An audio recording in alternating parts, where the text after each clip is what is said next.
క్రీస్తునాథునందు ప్రియులకు సహోదరి సహోదరులారా, యేసుక్రీస్తు నామములో ఈ యొక్క క్రీస్తు సందేశమునకు మిమ్మల్ని కూడా ఆహ్వానిస్తున్నాం.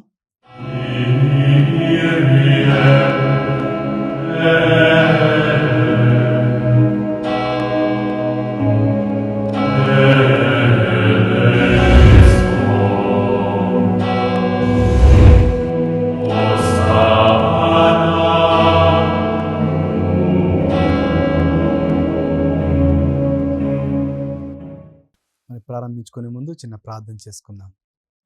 సదా మమ్ము కరుణించి కాపాడుతున్న ప్రభువా, మీరు మమ్మల్ని మీ యొక్క వాక్కు ద్వారా నడిపిస్తూ మీ యొక్క మార్గంలో ముందుకు వెళ్ళడానికి సహకరిస్తున్నారు.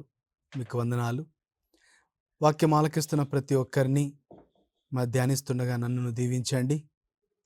ఈ యొక్క వాక్యం మా యొక్క జీవితాల మీద ప్రభావితం చేసి సన్మార్గంలో నడుచులాగున, ఇతరులకు ఆదర్శంగా ఉండేలాగున దీవించమని ఈ యొక్క మనల్ని మా నాథుడైన యేసుక్రీస్తు నామమున అడిగి వేడుకొంచున్నాం తండ్రి, amen. Praise the lord, praise the lord, hallelujah, hallelujah. ప్రియ సహోదరి సహోదరులారా, మనందరం కూడా మన జీవితంలో ఎన్నో విధాలుగా ఎన్నో పరీక్షలకు గురి అవుతూ ఉంటాం. ఎన్నెన్నో కష్టమైనటువంటి క్లిష్టమైనటువంటి పరిస్థితులను ఎదుర్కొంటూ ఉంటాం. ఈరోజు ఈ యొక్క క్రీస్తు సందేశంలో మనమందరం కూడా ధ్యానించుకునేటువంటి అంశం మన యొక్క విశ్వాసముకు జరిగేటటువంటి అగ్ని పరీక్ష, లేదా విశ్వాసానికి జరిగేటటువంటి ఒక పరీక్ష అని చెప్పుకుందాం. మనకు క్రైస్తవ జీవితానికి అన్నిటికన్నా ముఖ్యమైనది ఏమిటి, ఒక క్రైస్తవుడికి అన్నిటికన్నా ముఖ్యంగా ఉండవలసింది ఏమిటి అని అడిగితే విశ్వాసం అనే కవచం మనమందరం కూడా ధరించాలని వాక్యం తెలియజేస్తుంది. ఈ యొక్క విశ్వాసం మనలో ఎప్పుడైతే ఉంటుందో అప్పుడు మనకు క్రైస్తవ జీవితం ఎన్నటికీ కూడా వెనుకంజ వేయకుండా ముందుకు వెళ్ళేటటువంటి పరిస్థితుల్లో ఉంటాం. అదే కాకుండా మన యొక్క ప్రభువు చెప్పిన మాటలను కూడా మనం గమనిస్తే ప్రతి అద్భుతం వెనకల, ప్రతి స్వస్థత వెనుకల ప్రభువే స్వయంగా చెప్తున్న మాటలు, నీ విశ్వాసం నిన్ను స్వస్థపరిచింది అని తెలియజేస్తున్నారు. ఎందుకు ప్రభువే స్వయంగా స్వస్థపరిచినప్పటికీ నీ విశ్వాసం నిన్ను స్వస్థపరిచింది అని చెప్పడానికి కారణం ఏమిటంటే, మన యొక్క జీవితంలో విశ్వాసం ఏదైతే ఉందో, ఆ విశ్వాసం ఎంత దృఢంగా ఉందో, ఆ విశ్వాసం ఎంత బలంగా ఉందో దాన్ని బట్టి మన యొక్క క్రైస్తవ జీవితం కూడా ముందుకు వెళ్తూ ఉంటుంది అని మనం గమనించాలి. మరి ప్రభువు చెప్తున్న మాటలను మనం గమనించినప్పుడు మనకు అర్థమవుతుంది, ప్రభువే స్వయంగా చెప్తున్నారు, మన దేవుని యొక్క స్వస్థత ఎంత గొప్పదో మన యొక్క విశ్వాసం కూడా అంత గొప్ప స్వస్థతనిస్తుంది అని వాక్యం తెలియజేస్తుంది. మరి క్రైస్తవులమైన మనము ఎన్నో సందర్భాల్లో మన యొక్క విశ్వాసానికి పరీక్షకు గురి అవుతూ ఉంటాం. మన విశ్వాసం పెంపొందించుకోవడంలో కావచ్చు, మన యొక్క విశ్వాసం తగ్గిపోవడంలో కావచ్చు. కొన్ని అనుకోని విధంగా పరిస్థితులు ఎదురైనప్పుడు, అనుకోని విధంగా మన కష్టాలు ఎదురైనప్పుడు మనకు ఎన్నో విధాలుగా మన యొక్క విశ్వాసం సన్నగిల్లిపోతుంటుంది. నేను ఎందుకు విశ్వాసాన్ని ఉంచాలి, నేను ఎందుకు దేవుని నమ్మాలి, ఇన్ని సంవత్సరాలు నీ విశ్వాసంలో ఉండి కూడా నాకు జరిగింది ఇదేనా, దేవుడిచ్చిన బహుమానం ఇదేనా అనేటువంటి ప్రశ్నలు సాధారణంగా మనం అందరం కూడా అడుగుతూ ఉంటాం, చెప్పుకుంటూ ఉంటాం. అదే మనకు అనుకోని విధంగా మంచి మంచి విషయాలు మన జీవితంలో జరిగినప్పుడు, గొప్ప విషయాలు జరిగినప్పుడు దేవునికి మనం కానుకలు ఇస్తూ ఉంటాం, కృతజ్ఞత తెలియజేస్తూ ఉంటాం, గొప్ప గొప్ప మాటలతో పొగుడుతూ ఉంటాం. ప్రియ సహోదరి సహోదరులారా, ఇది కేవలం పరిస్థితులను బట్టి మన యొక్క విశ్వాసం కొన్ని సందర్భాల్లో పెరుగుతూ కొన్ని సందర్భాల్లో తగ్గుతూ ఉండొచ్చు. కానీ ఒక విశ్వాసిగా, ఒక క్రైస్తవుడిగా, క్రైస్తవరాలిగా మన యొక్క జీవితం అనేది జిగ్జాగ్ రోడ్ లాగా లేకుండా, మలుపులు ఉన్నటువంటి రోడ్ లాగా కాకుండా ఒక హైవే రోడ్డు లాగా ఉండాలి. అనగా ఒక దృఢమైనటువంటి విశ్వాసంతో మన యొక్క జీవితం అనే వాహనాన్ని నడిపించాలంటే మొట్టమొదటిగా మనము మార్గాన్ని నిర్మించుకోవాలి. విశ్వాసం అనేటువంటి ఒక మంచి మార్గాన్ని, అడ్డంకులు లేనటువంటి ఒక మంచి రోడ్డును, గుంతలు లేకున్నటువంటి ఒక మంచి పరిస్థితులను మనం ఏర్పాటు చేసుకున్నప్పుడే మన యొక్క జీవితాన్ని కూడా మనం ముందుకు తీసుకొని వెళ్ళవచ్చు సాఫీగా. కానీ మరి ఈ యొక్క సాఫీగా తీసుకొని వెళ్ళవలసినటువంటి పరిస్థితులు మనకు రావాలి అంటే ఏ విధంగా మన యొక్క విశ్వాసాన్ని దృఢపరుచుకోవాలి, అదేవిధంగా ఈ మన పరిస్థితులకు అనుగుణంగా అటు ఇటు కదిలే విశ్వాసాన్ని దృఢంగా ఉంచుకోవడానికి ఒకసారి మనం కొన్ని విషయాలు నేర్చుకున్నట్లయితే పరిశుద్ధ గ్రంథం మనకు తెలియజేస్తున్న విధంగా పేతురు రాసిన మొదటి లేఖ 1వ అధ్యాయం 7వ వచనాన్ని మనం చదువుకుందాం. అవి మీ విశ్వాసం యథార్థమైనది అని నిరూపించును. నాశనమగు బంగారము కూడా అగ్నిచే పరీక్షింపబడును గదా. అట్లే బంగారము కంటే ఎంతో విలువైన మీ విశ్వాసం కూడా పరీక్షింపబడవలేను. అప్పుడే అది చెడకుండును. దాని వలన యేసుక్రీస్తు ప్రత్యక్షమైన దినమున మీకు కీర్తి ప్రతిష్టలను మహిమయు కలుగును. Praise the lord. హల్లెలూయా. ప్రియ సోదరి సోదరుడా, వాక్యం తెలియజేస్తుంది ఏ విధంగా అయితే బంగారం, మేలిం బంగారం అగ్నిచే పరీక్షించబడి అది చాలా విలువైనటువంటి బంగారంగా ఉంటుందో, అదేవిధంగా మన యొక్క క్రైస్తవ జీవితంలో కూడా ప్రతి విశ్వాసికి కూడా అగ్ని పరీక్షకు గురి అవుతాడు, ఒక పరీక్షకు గురి అవుతాడు. దానిలో ఉత్తీర్ణత కలిగి ఉండడానికి నీవు నేనందరము కూడా ప్రయత్నం చేయాలి. మీరు అడగవచ్చు, ఫాదర్ గారండి, మరి విశ్వాసికి జరిగేటటువంటి ఈ అగ్ని పరీక్ష ఏమిటి? అగ్నిచే మనం దహించబడేటువంటి పరిస్థితులు మనకు వస్తాయా? ఎలాంటి పరిస్థితులు మనకు ఎదురవుతాయి అనే ఆలోచన వచ్చినట్లయితే పేతురు రాసిన మొదటి లేఖ 1వ అధ్యాయము 6వ వచనాన్ని మనం చదువుకుంటే, మీరు ఎదుర్కొనవలసిన పలు విధములగు పరీక్షల వలన తాత్కాలికంగా మీకు బాధ కలిగినను దీనిని గూర్చి సంతోషింపుడు. ఈ యొక్క వాక్యాన్ని మనం ఒక్కసారి అర్థం చేసుకోవాలి. అదేమిటంటే మనందరి జీవితంలో ఎన్నో సందర్భాల్లో మనకు బాధను కలిగించే సందర్భాలు ఎదురవుతూ ఉన్నాయి. ఆ సందర్భాలు ఎదురైనప్పుడు వాటిని గూర్చి మనం విచారిస్తూ ఉంటాం. ఎందుకు నా జీవితంలో ఈ విధంగా జరిగింది? ఎందుకు నాకు ఈ నష్టం కలిగింది? ఎందుకు నా మీద లేనిపోని మాటలు ప్రజలు అంటున్నారు? ఏ విధంగా నన్ను ప్రజలు తక్కువ అంచనా వేస్తున్నారు? విలువలేని ఒక వ్యక్తిగా నిన్ను పరిగణిస్తున్నారా? ఇవన్నీ వచ్చినప్పుడు తాత్కాలికంగా మనకు బాధ కలుగుతుంది. ఆ సమయంలో మనకు చాలా నొప్పిగా ఉండవచ్చు. కానీ ఆ సందర్భాల్లోనే నువ్వు విశ్వాసం ఉంచాలి. ఆ సందర్భాల్లోనే నీవు ఒక గొప్ప పరీక్షకు గురవుతున్నావు అని తెలుసుకోవాలి. ఎందుకంటే ఒక విద్యార్థి తన యొక్క నైపుణ్యతను ప్రదర్శించాలంటే కేవలం పరీక్ష మాత్రమే తన నైపుణ్యం తెలియజేస్తుంది. పరీక్ష లేకుండా ఉన్నట్లయితే ఏ విద్యార్థి ఎంత నైపుణ్యత కలిగి ఉన్నాడు, ఎంత సామర్థ్యం కలిగి ఉన్నాడు అనేది తెలియదు. కావున ఈ పరీక్షలు ఏ విధంగా అయితే ఒక విద్యార్థి యొక్క నైపుణ్యతను, సామర్థ్యతను చూపిస్తుందో, మన క్రైస్తవ జీవితంలో కూడా మనకు ఎదురయ్యే కష్టాలే మన యొక్క విశ్వాసాన్ని పరీక్షకు గురయ్యే విధంగా చేస్తున్నప్పటికీ మనకు అర్థమవుతుంది ఆ పరిస్థితుల వలన నాలో ఎంత విశ్వాసం ఉంది, నాలో తక్కువ ఉందా, నాలో ఎక్కువ విశ్వాసం ఉందా, లేదా కేవలం దేవుణ్ణి జస్ట్ నామమాత్రపు విశ్వాసం కలిగి జీవిస్తున్నానా, విశ్వాసంలో ఉంటున్నానా అనేటువంటి ఆలోచనలు మన జీవితాన్ని కదిలిస్తాయి. కానీ ఈ పరిస్థితికి ఎదురైనప్పుడే ప్రియ సహోదరి సహోదరులారా గుర్తుంచుకోవాలి, మనము ఈ పరిస్థితికి ఎదురైనప్పుడు మన యొక్క జీవితంలో మన యొక్క విశ్వాసం ఎంత ఉందో, విశ్వాసానికి ఉన్నటువంటి సామర్థ్యత ఎంత, మన విశ్వాసకు ఉన్నటువంటి నైపుణ్యత ఎంత అనేది మనము తెలుసుకోవచ్చు. మనుషులు బయటకు విశ్వాసాన్ని ప్రదర్శిస్తున్నట్టు కనిపించినప్పటికీ ప్రతి క్రైస్తవ జీవితంలో తనకు తాను గుర్తుపెట్టుకోవాలి, ఎంతవరకు నాకు విశ్వాసం కలిగి ఉంది. ప్రియ సోదరి సోదరులారా, మరి ఈ యొక్క బంగారం అగ్ని పరీక్షకు గురైన విధంగా ఫాదర్ గారండి, మనం అంత విలువైనటువంటి వ్యక్తులం కాదు కదా ఈ లోకంలో. బంగారం అంటే చాలా విలువైనది.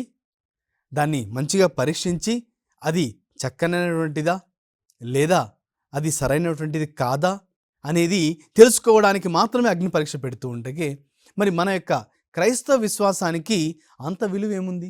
ఒక విశ్వాసకి మనిషి జీవితానికే విలువ లేనప్పుడు మరి మన విశ్వాసానికి ఎందుకు పరీక్ష దేవుడు పెట్టాలి అనే ఆలోచనలు కూడా సాధారణంగా రావచ్చు. అయినప్పటికీ మనం ధ్యానించుకుందాం. ప్రియ సహోదరి సహోదరులారా, క్రైస్తవులమైన మనము చర్చిలో చేసేటటువంటి ప్రార్థన కన్నా కొన్ని ప్రదేశాల్లో చేసే ప్రార్థనలు చాలా చాలా గొప్పగా ఉంటాయి. ఒకవేళ మీకు ఉదాహరణగా ఆ ప్రదేశం చెప్పాలంటే ఈ విధంగా చెప్తూ ఉంటారు, చర్చిలో చేసేటటువంటి ప్రార్థనల కన్నా హాస్పిటల్లో నీకు ప్రియమైన వారు, నీకు ఇష్టమైన వారు, నీ కుటుంబ సభ్యులు మరణావస్థలో ఉన్నప్పుడు ఆ హాస్పిటల్ గోడల దగ్గర ఏడుస్తూ కన్నీటి ప్రార్థన చేసేటటువంటి వాళ్ళ పరిస్థితిని ఒక్కసారి ఊహించుకుందాం. ఒకవేళ మన జీవితంలోనే అలాంటి పరిస్థితి ఎదురైతే ఒకసారి ఊహించుకోండి, మీరు ఎంత కన్నీటితో ఆ రోజు ప్రార్థన చేసి ఉండవచ్చు. చర్చిలో మనము సాంప్రదాయపూర్వకంగా, సమాజకు అనుగుణంగా, ఇతరులు చూస్తున్న ఆలోచనతో, లేదా నీకు ఎలాంటి చెడు పరిస్థితులు లేవు కావున దేవునితో సంభాషిస్తూ నువ్వు ప్రార్థన చేసి ఉండవచ్చు. కానీ నీకు క్లిష్ట పరిస్థితి ఎదురైనప్పుడు, కష్టం ఎదురైనప్పుడు నువ్వు చేసే ప్రార్థన ఎంత పటిష్టంగా ఉంటుందో, ఎంత దృఢంగా ఉంటుందో ఆ ప్రార్థన చేసినప్పుడు నీకు, నీ మనసుకు స్వయంగా తెలుస్తూ ఉంటుంది. ఆ కన్నీటి ప్రార్థన చేస్తున్నప్పుడు, కొన్ని సందర్భాల్లో సాధారణమైన ప్రార్థన చేస్తున్నప్పుడు విశ్వాసం ఉందా లేదా దేవుడు ఉన్నాడా అనే ఆలోచన పక్కన పెట్టేసి చేస్తాం. కానీ నీ క్లిష్టమైన పరిస్థితి ఎదురైనప్పుడు పూర్తి నమ్మకంతో, ఇంకా వేరే వాళ్ళ మీద, ఎవరి మీద ఆధారపడకుండా కేవలం దేవుని మీద మాత్రమే భారం వేసి, ప్రభువా నీవు తప్ప నాకు ఎవ్వరు కూడా లేరు, ఈ పరిస్థితి నుంచి నన్ను రక్షించేటటువంటి వ్యక్తులు ఎవరు కూడా లేరు. అందుకనే ఎంతో కష్టపడి ఎన్నో కోట్లు పెట్టి చదివేటటువంటి డాక్టర్లు కూడా చివరికి వాళ్ళు చెప్పేటటువంటి మాట, చివరికి దేవుడే రక్షించాలి, మా పని మేము చేస్తాం, దేవుని మీద భారం వేసుకోండి. చివరికి వాళ్ళు కూడా నీకు నాకు గుర్తు చేస్తున్నారు. ఎవరైతే మనకు ప్రాణం ఇస్తారు, ఎవరైతే మనకున్నటువంటి వ్యాధి నుంచి నయం చేస్తారు, ఎవరైతే మనకు మంచి వైద్యాన్నిచ్చి మనకి సంరక్షిస్తారని ఆలోచిస్తున్నామో, చివరికి వాళ్ళు కూడా మనకు గుర్తు చేసే విషయము, ఇదిగో దేవుని మీద భారం వేసుకో, మా పని మేము చేస్తాం. ప్రియ సహోదరి సహోదరులారా, ఇలాంటి పరిస్థితుల్లోనే మన యొక్క క్రైస్తవ జీవితం విశ్వాసానికి పరీక్షకు గురవుతుంది. ఈ యొక్క విశ్వాసం అగ్ని పరీక్షకు దహనం అవుతుంది. కానీ దీనివల్ల మనకు కలిగేది నష్టం కాదు. దీనివల్ల తాత్కాలికమైనటువంటి బాధ కలిగినప్పటికీ దీనిని గురించి మీరు సంతోషించండి అని వాక్యం మనకు తెలియజేస్తున్న విధంగా, మనకు ఎదురయ్యే పరిస్థితి వచ్చినప్పుడు నీవు నేను బాధపడతాం, అది సర్వసాధారణం. కానీ బాధపడిన కొద్దిసేపటికి ఒక్కసారి ఆత్మీయ కన్నులు తెరవాలి. ఈ యొక్క కష్టం వచ్చిందంటే దీని వెనకల నా యొక్క ప్రభువు ఏదో ప్రణాళికను ఉంచాడు. నాకు ఇలాంటి అవమానం కలిగిందంటే ఇది కేవలం మనుషులు సృష్టించిన అవమానం కాదు. నీ కనిపించే మనుషులు నీకు అవమానాన్ని సృష్టించవచ్చు, కానీ అది నీ యొక్క విశ్వాసాన్ని దేవుడే పరీక్షిస్తున్నాడు. ఇప్పుడు మీరు అడగవచ్చు, ఫాదర్ గారండి, బంగారం అగ్నికి దహనం అయితే, పరీక్షకు గురైతే మరి మన యొక్క విశ్వాసం దేనికి గురవుతుంది అని అడగవచ్చు. మన యొక్క విశ్వాసం ఆత్మచేత పరీక్షింపబడుతుంది. ఆత్మచేత మన యొక్క జీవితము ఎలాంటి జీవితాన్ని కలిగి ఉన్నాము, ఎలాంటి విశ్వాసాన్ని కలిగి ఉన్నాము అనే ఆలోచనలు కేవలం ఆత్మ సంబంధమైనవి. ఆ యొక్క ఆత్మదేవుడు నిన్ను పరీక్షించుకోవడానికి నీకు నాకు సహకారం చేస్తాడు. అందుకనే మనము ప్రార్థన చేస్తున్నప్పుడు ప్రియ సహోదరి సహోదరులారా, మన ఎన్నో సందర్భాల్లో మనకు ఆలోచనకు అనుగుణంగా ప్రార్థన చేస్తుంటాం. నాకు ఈ విధంగా కావాలి, ఈ విధంగా ఉండాలి. కానీ నేను చేయవలసిన ప్రార్థన నీ చిత్తం ప్రకారం మాత్రమే నా జీవితంలో జరగాలి అని ఒక ప్రార్థన మనము మన జీవితంలో అలవర్చుకోవాలి.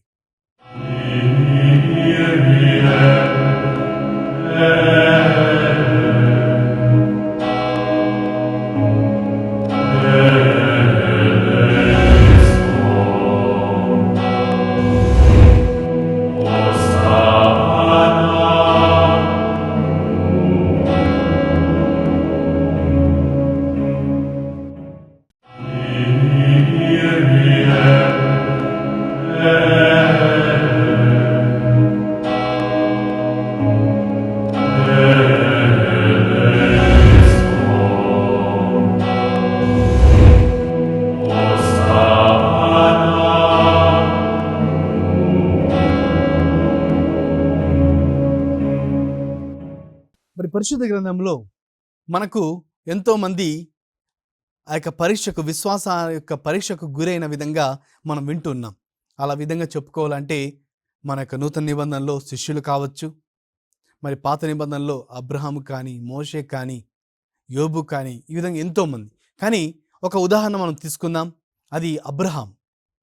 ఆదికాండము 22వ అధ్యాయము 2వ వచనాన్ని మనం చదువుకుంటే, అంతటా దేవుడు అతనితో అనగా అబ్రహాముతో, నీ కుమారుని, నీవు గాఢముగా ప్రేమించు ఏకైక కుమారుని ఈసాకును వెంటబెట్టుకొని మోరియా ప్రదేశమునకు వెళ్ళుము.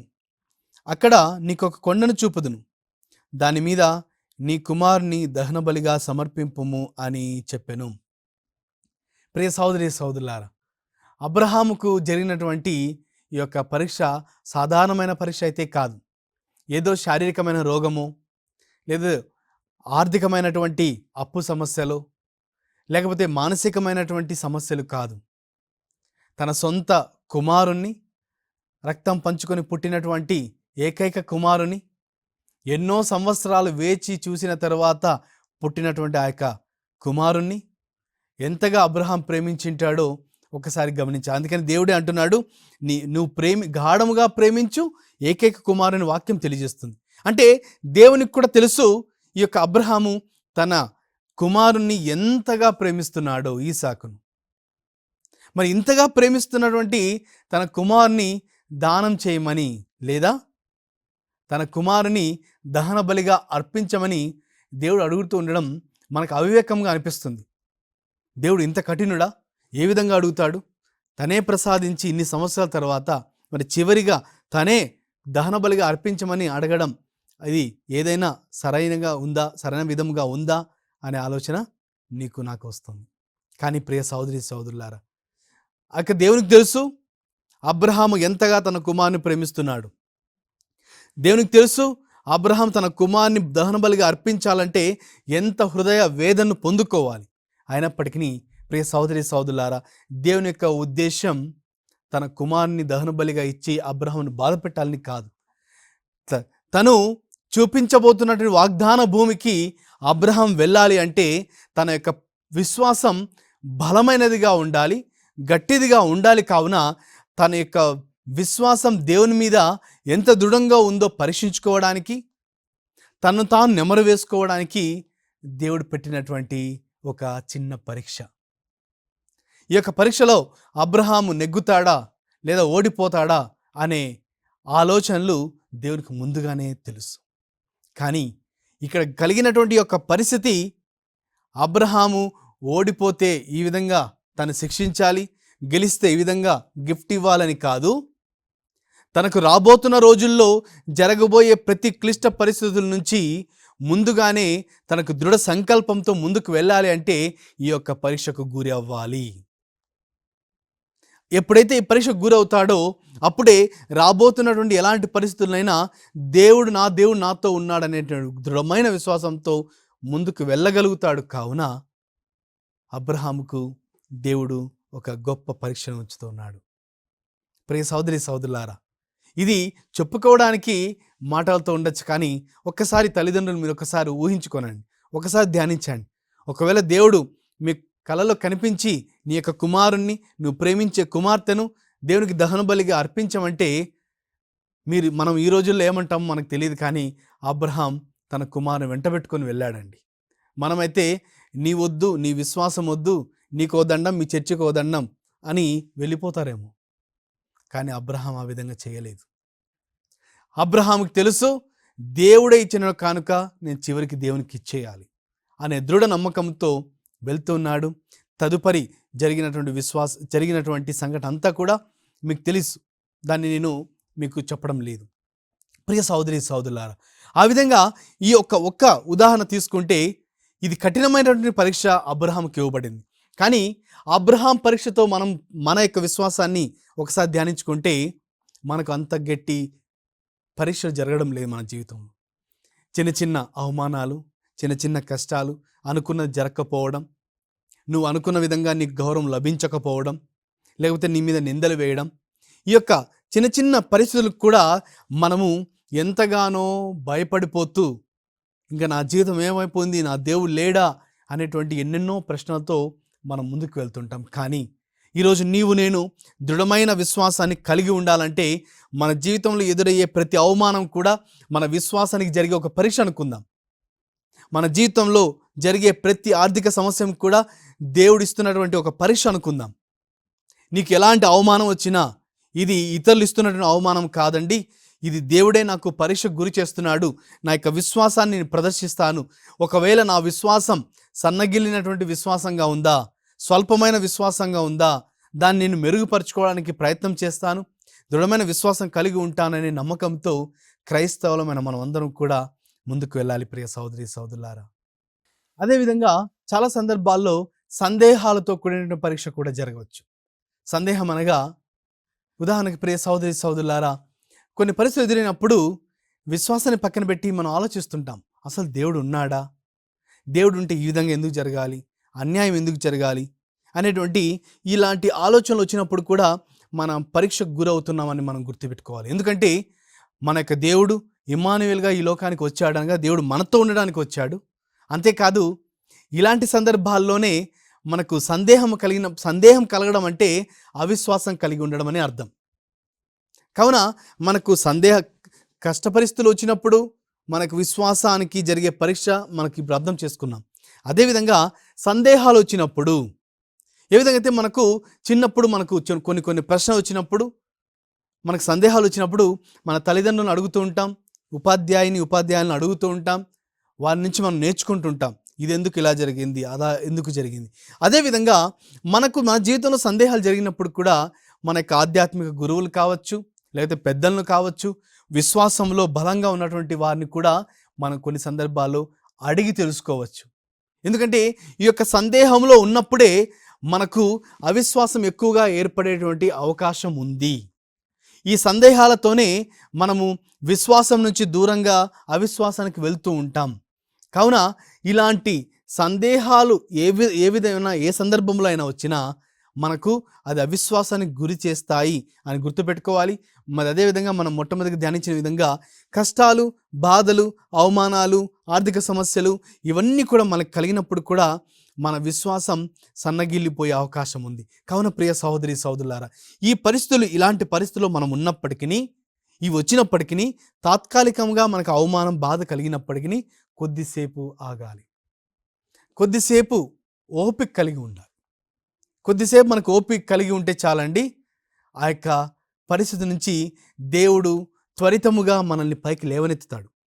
ఆ పరిస్థితులు జరిగిన తర్వాత, అవి అయిపోయిన తర్వాత మనకు అర్థమవుతుంది, దీని వెనుకల నా దేవుడున్నాడు, దీని వెనుకల దేవుని యొక్క ఉద్దేశం ఇది, ఈ విధంగా దేవుడు నన్ను ఇంకా తనకు దగ్గరగా చేర్చుకోవాలనుకున్నాడు అనే ఆలోచనలు మనందరికీ కూడా వస్తూ ఉంటాయి. కావున ప్రియ సహోదరి సహోదరులారా, మన జీవితంలో మన యొక్క విశ్వాసం ఎన్నో సందర్భాల్లో పరీక్షకు గురి అవుతూ ఉంటాం.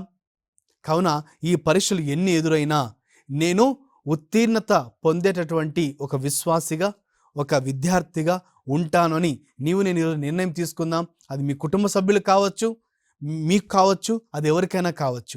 ఇతరులకు కలిగిన మీరు వారి యొక్క విశ్వాసాన్ని పెంపొందించే వ్యక్తులుగా ఉండండి.